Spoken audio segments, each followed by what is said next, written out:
ከ21 ጊዜ በላይ ተደጋጋሚ የመግደል ሙከራ የተደረገበትና ለምዕራባውያኑ አላጎበድድም ያለው የቡርኪናውን ቆራጥ ልጅ ኢብራሂም ትራኦሬን በመተንኮስ በሚፈጠረው ግርግር እሱን ለመግደል ቀን ከሌት እንቅልፋተው ሲቀምሩ የሚውሉት እነ ፈረንሳይ ከቀናት በፊት የሞከሩት ሌላኛው ዕቅዳቸው ከሽፏል።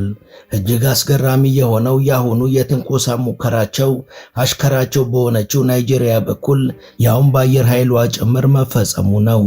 ንብረትነቱ የናይጄሪያ አየር ኃይል የሆነ ሲ-130 የጦር አውሮፕላን ማንንም ሳያስፈቅድ በህገወጥ መንገድ የቡርኪናን የአየር ክልል ጥሶ ይገባል። በዚህ ድርጊት የተቆጣው የቡርኪና ፋሶ የአየር ኃይልም የጦር አውሮፕላኑ ወዲያው እንዲያርፍ ካላረፈ ግን አየር ላይ እንዳለ እንደሚመታ ቀጭን ትዕዛዝ አስተላልፎ የጦር አውሮፕላኑን በቦቦ ዲዮላስ ወታደራዊ አየር ማረፊያ እንዲያርፍ አስደርጎ አውሮፕላኑና በውስጡ ያሉ የናይጄሪያ ጦር ሰራዊት አባላት በከፍተኛ ጥበቃ ስር እንዲቆዩ ተደርጓል። ይህ የቡርኪናውያን ቆራጥ እርምጃ ከዋሽንግተን እስከ በርሊን መነጋገሪያ ሆኗል።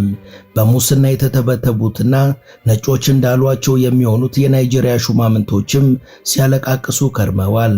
የቡርኪና ደህንነትም በፕሌን ውስጥ የነበሩ 11ዱ ናይጄሪያዊ የጦር ሰራዊት አባላትን በቁጥጥር ስር ከማዋል ባሻገር ግብረ ኃይል አቋቁሞ ነገሩን ከስር ከመሰረቱ ጀምሮ ሰፊና ጥልቅ ምርመራን አድርጓል።